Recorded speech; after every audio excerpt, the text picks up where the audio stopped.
Recovery is a state of mind. My biggest thing is you have to be ready. My opinion is definitely a combination of therapy and maybe medication. If you do need to be on medication, I don't think anyone should be on medication alone. I think therapy is really the most important thing, talk therapy or group therapy. I think that therapy is a good component of recovery. I didn't really take much medication. There are people out there who do need a good balance of both in order to fully recover from whatever mental issue or traumatic experience they've had.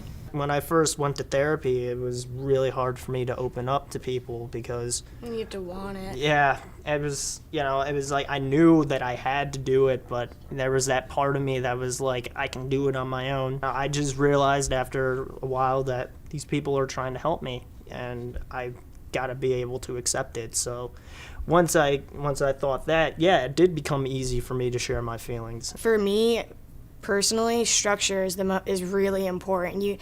And what Vered was saying about, like going to school, having a job, doing things like that, keeping yourself busy is very important, because if your mind's not working, then you're gonna go to a dark place. I got my crochet, I got my cartooning, I got my music.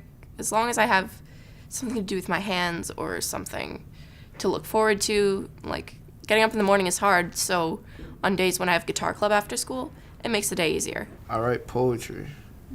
So I write all my thoughts and my feelings down on paper, since I really don't have nobody to really talk to about them.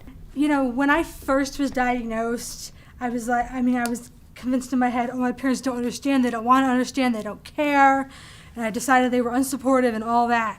And I guess my message is that you might be wrong, because now, as I'm starting to open up a little bit, all of a sudden it's, wait, I don't understand, explain that to me. They came to Bridge House, they came to a program that I go to, and all of a sudden they want to know information, and I'm realizing that we just weren't talking, and we just didn't know how to talk to each other. So I guess even if your family doesn't seem supportive, give it time. It might turn around, because it did for my family. I basically had to come to the realization that my family didn't understand, and they didn't have to understand. I just needed them to be understanding. I wouldn't be here if my mom hadn't taken so much care of me. And I wouldn't be here if my dad hadn't made my mom back off at some point.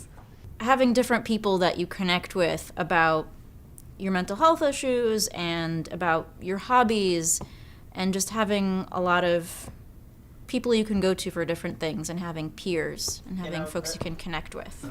Being in recovery doesn't mean that you're never gonna feel miserable again. It just means that you're gonna know how to deal with that. You're gonna know that you're gonna either know what to do right away, or you're gonna know that, okay, things aren't going well, I need to stop and ask myself some questions, and I can figure out and I can ask for help, and there are things that I can do, and I'm okay with doing that. Diet and exercise are really important. Keeping your body healthy is key to keeping your mind healthy. It felt impossible. It felt like it would never happen. Yeah. And I guess it was, I said to myself, at some point, these people that deal with us all day, these therapists, they have to know what they're talking about. Yeah. So I just said, okay, I'm going to do what you said. When it doesn't work, I'm going to do it again. I'm going to do it again. Yeah. It feels like it's never going to get better, and it does. Yeah. At some point. Yeah. So just be patient. Yeah. You have to be patient. Even if you're the impatient type, be patient.